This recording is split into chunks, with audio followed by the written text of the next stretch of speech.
Hello, bienvenue dans J'ai peur donc j'y vais. Je suis Steph et aujourd'hui tu écoutes le septième et dernier podcast. Parce que oui, je m'étais fixé un défi de 7 jours où j'allais publier un podcast tous les jours, donc pendant 7 jours, pour me mettre un peu au défi. Puisque si tu me suis sur les réseaux sociaux, tu sais sans doute que je suis plutôt une personne qui aime écrire. Et donc depuis pas mal de temps, je publie un texte tous les jours, tous les matins. Et en fait, c'est un peu devenu ma zone de confort. C'est-à-dire que tous les matins, je m'assois pendant 1 heure ou 2 devant mon ordi, j'écris, je publie et c'est toujours la même chose. Je suis entrée dans une espèce de routine confortable, j'étais à l'aise, mais j'aime aussi beaucoup les challenges et je t'expliquerai par la suite que ça n'a pas toujours été le cas. Et en fait, il y a peu de temps, j'ai été interviewée dans un podcast qui s'appelle Voyage en solo et clairement, c'était une épreuve parce que tout simplement, à l'écrit, tu peux gérer ton stress, et t'exprimer de la manière dont tu le souhaites reprendre, etc. Tandis qu'à l'oral, il y a tout, il y a l'intonation, il y a la voix, il y a organiser ses idées, il n'y a pas de retour en arrière non plus. Et donc c'est comme ça qu'est né J'ai peur donc j'y vais, ce podcast, parce que clairement j'avais peur, mais j'ai décidé de me lancer, de me mettre au défi dans ce nouveau format que moi personnellement j'adore. Je suis une grande fan des podcasts. Donc j'avais vraiment envie de sortir de cette zone de confort, de m'aventurer un peu dans des choses où je suis moins à l'aise. Parce que finalement, la zone de confort, c'est quand même répéter ce qu'on sait déjà faire, ce qu'on maîtrise. Ça devient en fait presque une habitude et au final, ça mène, selon moi, à l'ennui. Et je pense que, par exemple, si tu fais de la muscu, prenons cet exemple, au début, tu vas essayer de porter des charges, enfin, un certain nombre de kilos. Et puis au bout d'un moment, à force de répéter, etc., tu vas être à l'aise. Et ça va être ta zone de confort. Et naturellement, en fait, la première chose que tu vas faire quand tu vas te sentir à l'aise, c'est d'augmenter la charge. En fait, je pense que dans la vie, c'est pareil. Sauf que souvent, dans la vie, on se rend pas compte qu'on est dans cette zone de confort. Les journées, elles défilent, on remarque même plus, en fait, qu'on stagne. Et finalement, cette zone de confort, elle est vachement reposante, mais elle est pas très épanouissante. Elle est sournoise, en fait, parce que souvent, on s'en rend pas compte jusqu'au moment où on en souffre, jusqu'au moment où on s'ennuie, où on perd notre estime de nous, parce que finalement, on se challenge plus, on fait toujours la même chose. On n'a plus trop d'énergie, en fait, parce que bah, c'est facile. Et en fait, il y a vraiment des émotions antagonistes, c'est-à-dire que tu t'ennuies, tu pas trop bien là-dedans, mais quand même c'est confortable et puis, en fait, ça fait peur ce qui pourrait se passer si on en sort parce que bah, comme on dit, hein, on sait ce qu'on laisse, mais on sait pas ce qu'on trouve. Tu sais ce que tu perds, tu sais pas ce que tu gagnes. Je pense que je vais toutes te les faire. Imaginons par exemple que tu pas super épanoui dans ton travail pour X ou Y raison. Bah, en tout cas, il y a quand même la sécurité de tu ce travail-là, tu ce salaire-là. Et si tu démissionnes, tu pas sûr que tu trouveras rapidement, tu même pas sûr que tu trouveras mieux en fait, et ça fait peur.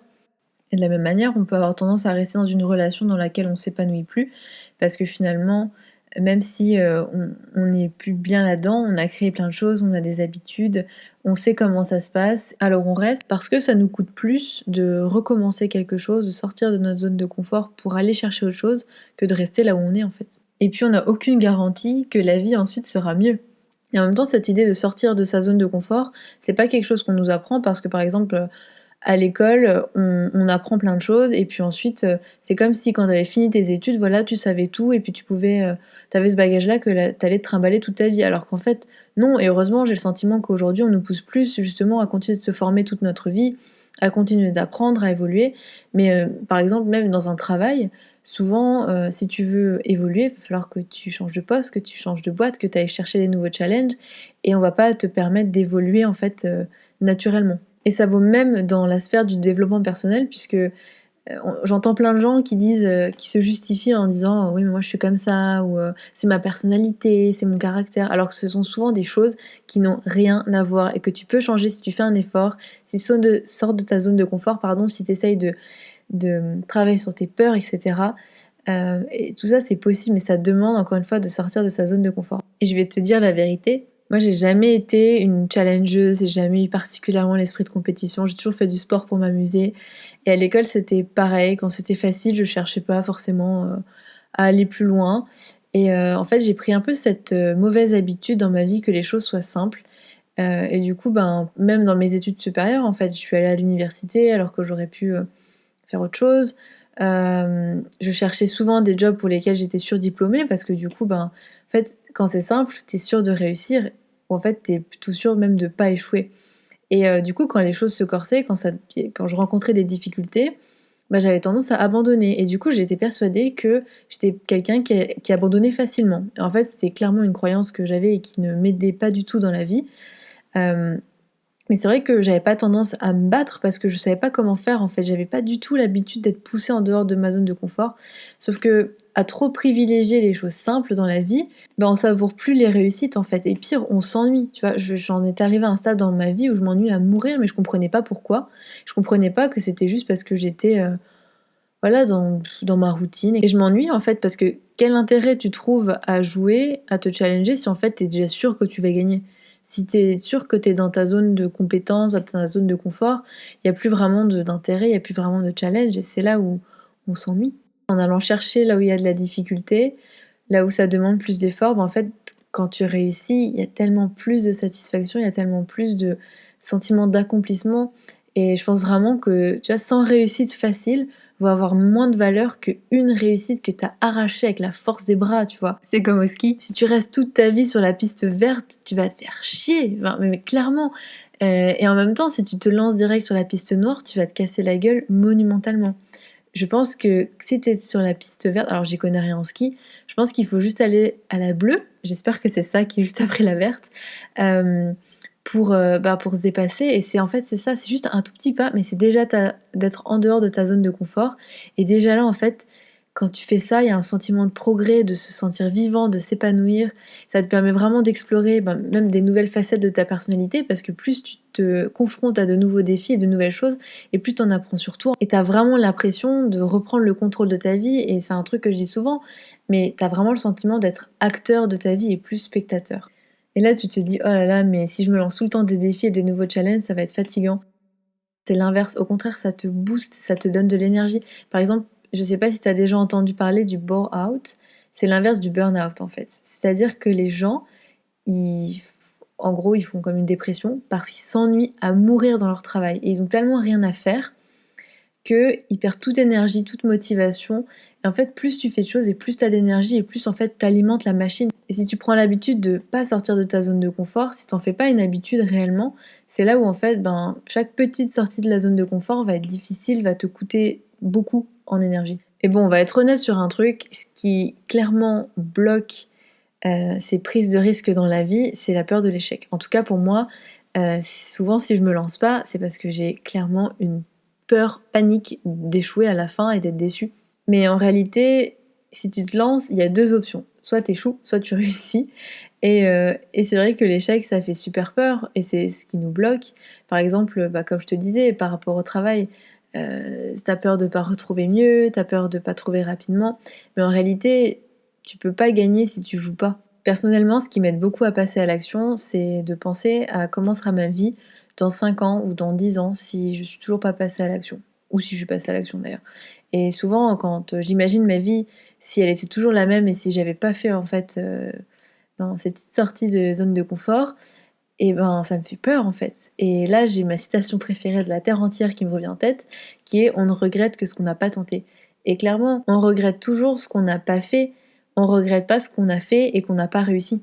Et parfois, je pense à la moi, dans 60 ans, je sais pas, je suis peut-être optimiste de penser que je vais vivre jusque-là, mais on sait jamais. Et je pense à cette moi-là du futur et qu'est-ce qu'elle se dirait en fait si elle repensait à ce moment clé où en fait j'ai pas agi? Est-ce que, elle serait déçue de se dire que ouais ou peut-être en fait j'aurais pris 10 ans à agir alors que voilà, j'aurais pu le faire maintenant, que j'aurais pu, me pousser maintenant et être heureuse en fait. Et clairement, je pense souvent à, cette moi du futur qui verrait, mes peurs de pas réussir, de m'engager, qui se dirait: «Mais en fait c'est rien si tu échoues, c'est rien en fait. Échouer c'est apprendre finalement». Et je sais que ça paraît bateau, mais c'est tellement vrai et même les échecs les plus difficiles, même quand par exemple tu as perdu beaucoup d'argent, que tu as investi beaucoup d'argent et que tu l'as perdu, tu auras quand même appris quelque chose, mais il faut vraiment le trouver. Il y a toujours une leçon, toujours, toujours, toujours et tu sais que c'est une de mes valeurs les plus importantes justement, c'est d'apprendre toujours de tout ce qu'on fait. Et puis, ça te permet aussi, tu tenté en fait, donc déjà tu auras pas de regrets, puis tu auras vu ce qui a pas marché si ça a pas échoué. Tu auras vu ce que peut-être, tu aurais pu faire mieux, tu auras aussi des compétences que tu auras acquises et aussi il y a un truc qu'on oublie souvent à mon avis, c'est que tu auras aussi beaucoup appris sur toi. Parce que parfois, quand on se lance dans un projet, on pense beaucoup aux contraintes externes, à tout ce qui fait que ça pourrait être difficile, la situation économique, le manque de financement, je sais pas, enfin, X ou Y chose pour n'importe quel projet de la vie. Mais on oublie souvent les limites qui sont internes, c'est-à-dire les limites qui sont en nous. Par exemple, le fait qu'on ait du mal à gérer le stress, qu'on ait du mal à gérer notre temps, qu'on ait de l'anxiété, qu'on ait tendance à procrastiner, toutes ces choses peuvent être liées d'ailleurs. Et tout ça, en fait, c'est aussi des choses sur lesquelles on apprend quand on fait un projet. C'est aussi l'occasion de voir nos limites à nous et de travailler dessus, et ça sert forcément pour la prochaine fois. Et l'autre issue possible, évidemment, c'est la réussite. C'est que tu réussisses ce que tu as entrepris, et que ça fonctionne. Et souvent, je pense aux émotions que je ressentirais quand j'aurais réussi ou si je réussis. Qu'est-ce qui va se passer si je gagne, en fait? Et du coup, de ressentir ces émotions, ça me motive à fond parce qu'en fait, c'est pour ça. Tout ce qu'on fait dans la vie, c'est pour ressentir un certain type d'émotion. Ça peut être n'importe quoi, de la joie, de la fierté, de l'accomplissement, peu importe. Mais en tout cas, si on est motivé à faire des choses, c'est pour ressentir une émotion précise. Clairement, si ton ambition, c'est d'être riche, c'est pas, en fait, pour avoir de l'argent, c'est pour ce que tu ressentiras si tu as cet argent-là. Et puis, il faut vraiment se laisser la chance de réussir parce que moi, la première, j'ai vraiment tendance à m'auto-saboter, à me fixer des limites à moi-même, alors qu'en fait, non. Sortir de sa zone de confort, c'est vraiment une habitude à prendre et je pense qu'il faut vraiment pas se lancer tout de suite, comme je te le disais avec l'exemple du ski, se lancer direct sur la piste noire, c'est petit pas par petit pas. Parce que si tu vises tout de suite des choses qui sont trop hors de cette zone, qui sont finalement hors de la zone où tu peux apprendre, mais dans la zone d'échec directement, ça va être super frustrant, ça va être dur mentalement. Du coup, il faut vraiment élargir sa zone de confort petit pas par petit pas. Par exemple, je sais pas, j'ai un exemple qui me vient en tête, mais quand tu regardes un film en anglais et que tu mets les sous-titres en français, bah, la première sortie de la zone de confort, c'est de les mettre en anglais, puis ensuite d'enlever complètement les sous-titres. Tu vois, petit pas par petit pas, parce que si cache, tu mets ta série ou ton film sans les sous-titres, ben t'es perdu et tu prends plus de plaisir. Et ce qui est important aussi, parce que dans la zone de confort, il y a le dépassement de soi et tout ce qu'on en retire, de motivation, d'énergie, d'estime de soi, de se sentir en vie, etc. Mais il y a aussi le processus en fait. Il faut quand même prendre du plaisir dans le processus. Mais tu verras que plus tu fais des petites sorties de ta zone de confort et plus tu verras que tu as du potentiel et tu iras en fait de plus en plus loin. Oui, tu sais que j'adore terminer ce podcast avec une métaphore maison. Alors aujourd'hui, je voudrais te dire que rester dans sa zone de confort, c'est comme manger ta pizza préférée tous les jours.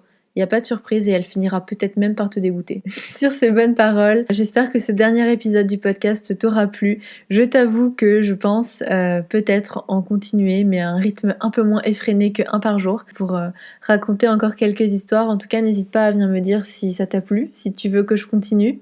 Ça fait toujours énormément plaisir ton soutien et le soutien de toute la communauté. C'est vraiment génial de voir tous les échanges qu'il peut y avoir avec moi et entre vous aussi.